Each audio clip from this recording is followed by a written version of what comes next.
Hey guys, welcome back to my channel. As you can see, I'm trying to create a, a rose flower mat. We're gonna be used for flower installations, and I'm actually gonna do 6 of these. So if you've got your roses, all you need is just a skeleton mat to just fill it up in.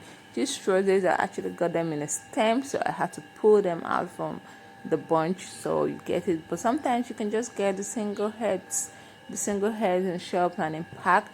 But if you can't get it, don't worry, you can always buy the bunch. After you've taken it all out, it's actually very easy. What you have to do is just keep filling it in, filling it in, filling it in.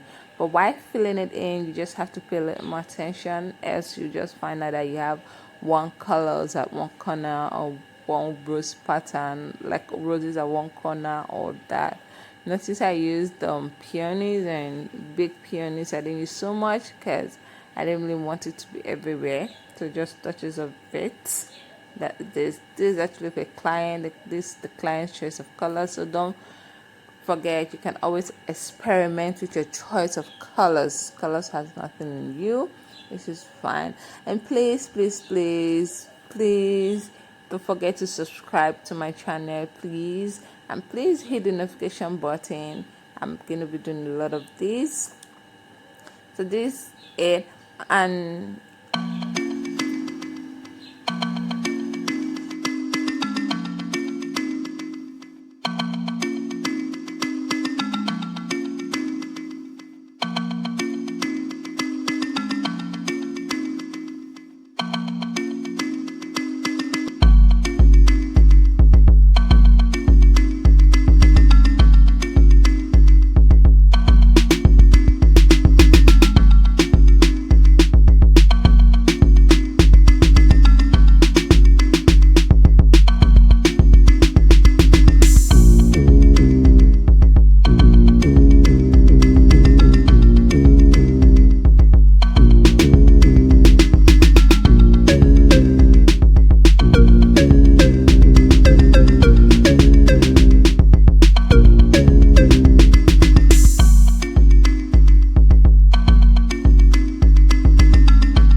so I am almost done here. So I'm just gonna be covering it all in, checking inside to see if there's any spaces. And yeah, it's that what you do. You find out if there's spaces that is left, and you can fill it up as much as you want to fill it. Even notice I had to get more flowers because the other ones wasn't enough. And yes, you can just keep adding until you get to your preferred satisfaction of how you want it to come out. And this is actually very beautiful. This is going to be used in a spa, so you can always create the ones you want to suit your colors and the pictures area of whatever space you want. And it's actually coming out really lovely. So I see next thing I'm going to be adding these greens, and these greens I actually didn't buy them, so you can always pull it out from the bunch, for a bunch of flowers, like nothing to waste. So I add touches of green to make it look a little more subtle and blend in, and then it gives it a very perfect finishing, which comes out very beautiful, very beautiful. Like the end result of this, I was very much wowed. This is so guys, so that's it, and the simple ways you can do your flower mat by yourself, and you can use for any space yourself. If you love what you see, please drop a comment and tell me what more you want to see on this channel. And don't forget to subscribe please, and hit the notification button. Let's go ahead and see the end results.